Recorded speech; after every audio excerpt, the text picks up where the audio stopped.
Yep, there we go.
You've just been watching the clock strike the hour at Fortnum and Mason.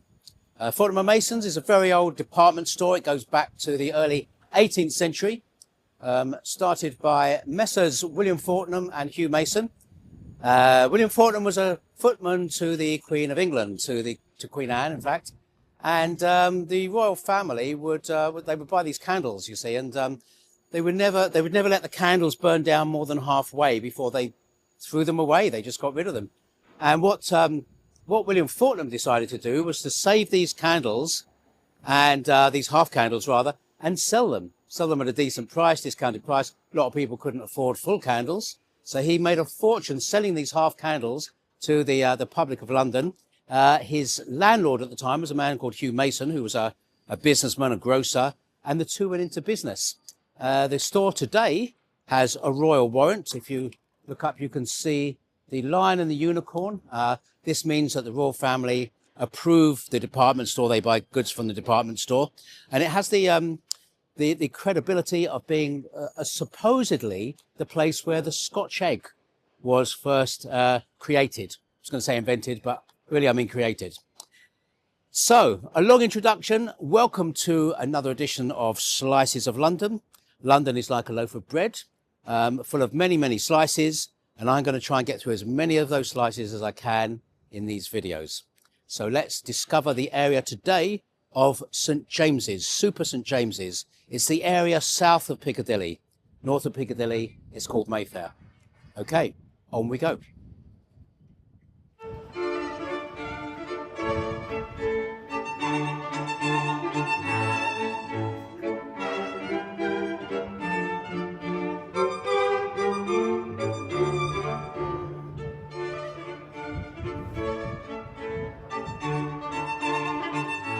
So behind me here we have an art gallery. Now in the 1960s there was a period where it was called Indica, and it was run by a number of people, including a man called Pete Asher. Now Pete Asher had a sister called Jane, and at the time Jane Asher was dating Paul McCartney. It's a very well-known and fairly well-documented relationship. McCartney actually lived in Jane Asher's parents' house with her at the time. Now, he was a big art fan, McCartney. He loved art, modern art, traditional art, all sorts of art. And he invited John Lennon down to Indica Art Gallery to show him around. So come and something along the lines of, come and have a look at the gallery, John. It's a lovely little gallery. And John Lennon turns up at the gallery, and there's a word written on the ceiling, a tiny word, and a ladder. And so John Lennon goes up the ladder, like that, not like that, like that. He goes up the ladder, and at the top of the ladder there's a magnifying glass. Puts the magnifying glass to the ceiling, and the word yes is written on there. Well, Lennon thinks that's wonderful, very very positive. What a brilliant idea. Wants to meet the artist. So McCartney introduces him to the artist, And her name is Yoko Ono. So this is purportedly where John Lennon met Yoko Ono. This is number 13, Mason's Yard, and this is Scotch of St James's, which had a period of being kind of defunct, but is open up again as a club. It became quite a well-known club in the 1960s, replacing the Ad-Lib Club as the place to go for bands and musicians. People such as the Beatles and the Stones and the Who and the Kinks and all sorts hung out here at number 13 Mason's Yard. Now, in the 1960s, there was a band called The Animals. You might know the song The House of the Rising Sun and others. And Chas Chandler, who was the bass player for The Animals, was getting a little fed up, not with the music as such. He was enjoying the music, but he wasn't making enough money out of it. He said, well, we're touring around and we're doing okay, but we never seem to have any money. So he went into record producing and managing. Went over to the United States, discovered a guitarist in Greenwich Village, New York, a guitarist from Seattle, brought him back here to London, played here on the stage, his first ever gig. His name was Jimi Hendrix. So this is where Jimi Hendrix had his first gig in London. It's also that night where he met Kathy Etchingham, who became the love of his life while he was here in London. Of course, he died a couple of years later in London. Paul McCartney also met Stevie Wonder here. And as I say, this was really, really a kind of hotspot for bands and celebrities of the time. And it's become a bit of a hotspot again.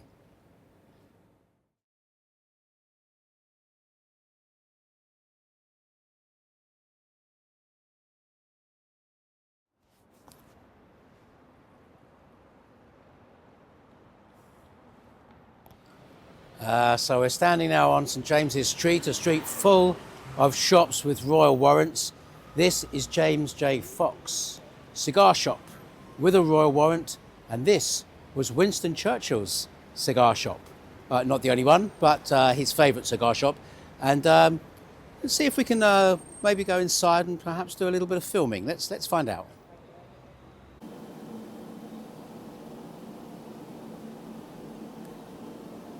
So you've got all this wonderful Churchill memorabilia. They very kindly have said, yes, we can come down here and film. You can see the royal warrant with the wall at the end there, with the lion and the unicorn. Lovely picture of Churchill, quite an unusual picture of Churchill, that one. Romeo and Juliet were his favourite cigars. And if you come down here, this, they will let you come down. They encourage it. It's they're very friendly upstairs, actually. Upstairs is where you buy the cigars, and downstairs is this wonderful little museum full of curiosities and cigar memorabilia.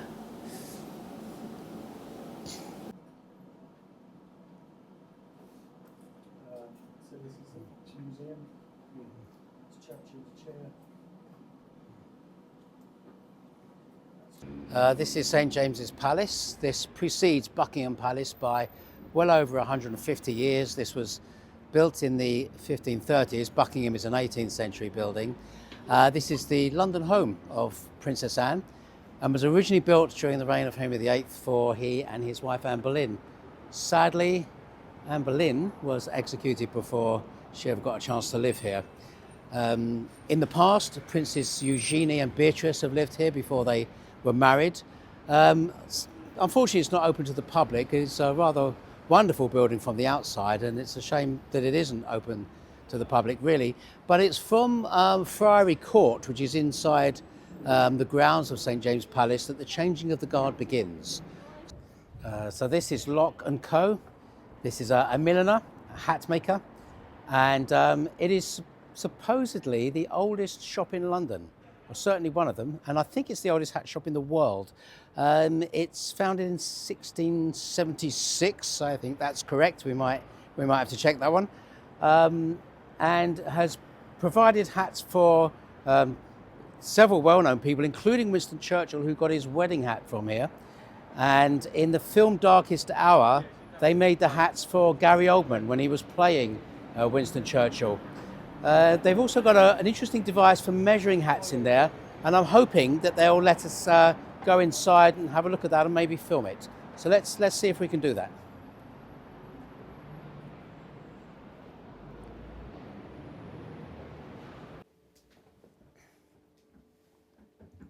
So if I can ever afford a hat in here, I can come back and say that's my hat size. Yes, of course. Yeah. Right, you take your hat off, sir. Okay.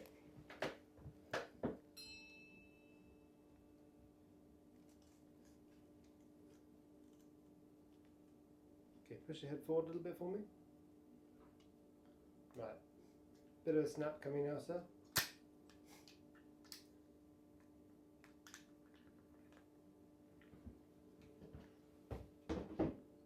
Much more pleasant than it looks.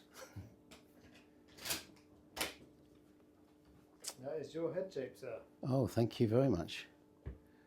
Wow, what a strange head I've got. No one has. Thank you.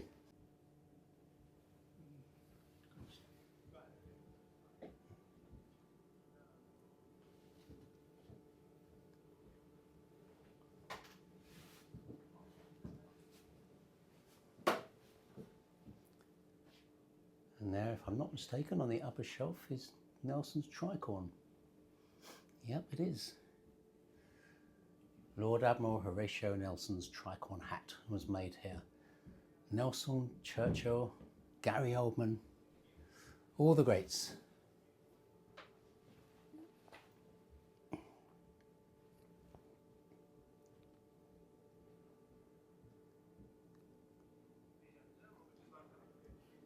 And these are all the different shaped heads. Incredible, isn't it?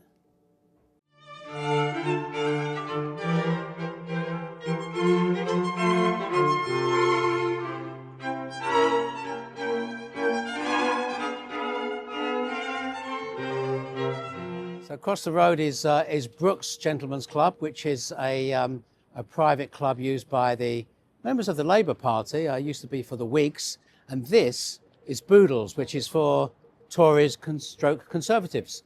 This is one of two clubs that Ian Fleming belonged to. Now, the head of the Secret Service has always been known as C.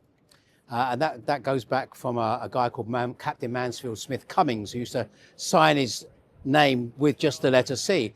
When Ian Fleming was at the Secret Service, his boss was a man called Stuart Menzies, or Minges, I'm not sure how you pronounce it.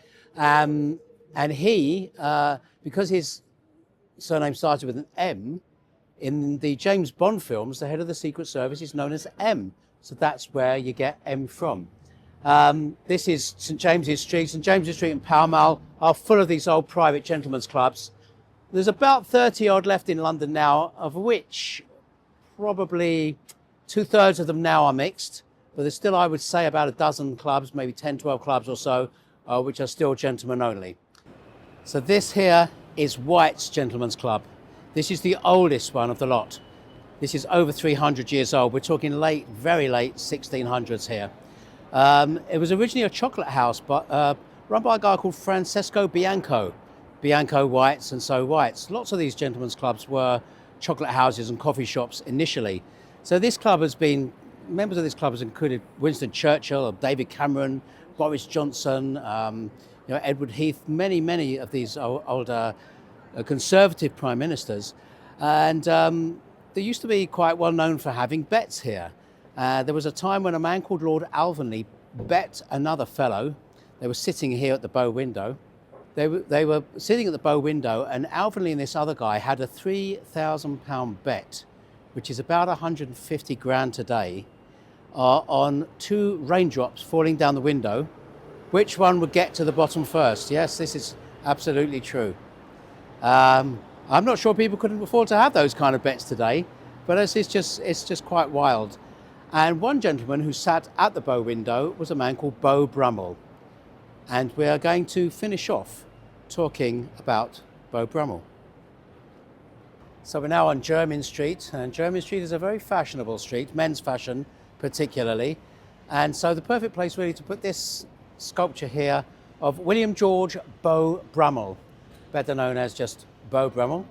Grew up on Downing Street, actually. His father was a private secretary to Lord North, who was the Prime Minister at the time. And he was kind of the dandy of the day. So if you wanted to know about fashion, you went and you asked Beau Brummel all about it.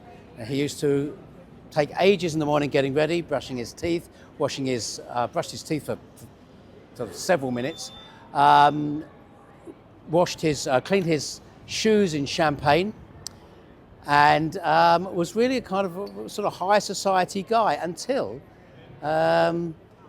his good friend, the Prince Regent, began to drop him as a pal. Prince Regent started to drop some of his lesser formidable friends when he realised he was going to become the king. This was the future George IV, and at a club on Piccadilly called Watier's. The story is that the Prince Regent came and shook the hand of Lord Alvanley, who I mentioned earlier. He's the guy who made that big bet on the raindrop falling down the window, and ignored Beau Brummel completely. And Beau Brummel turned to Alvanley and said, Lord Alvanley, who's your fat friend? And so the Prince Regent, I mean, this was within earshot of the Prince Regent, was very unhappy about this. And from that point on, really, Beau Brummel started to kind of lose a bit of his credibility. Tragically, he was a big gambler too. Tragically, he wound up in France and died in penury. I'm not sure where penury is. I think it might be near Paris. Anyway, he died in penury, and he's still remembered, though, about 150 years later in a song by the Kinks called A Dedicated Follower of Fashion, where they mention Beau Brummel in that very song. So that completes our tour of St James's. I know some of you might be thinking, why didn't I do Buckingham Palace? That'll be another video. We'll do a video on the highlights of Westminster. So for now, all I will say is thank you for watching Slices of London. I look forward to seeing you in the next episode. Please, please, please like and subscribe. It all helps me. And we'll be able to produce many more videos in the future. Bye for now.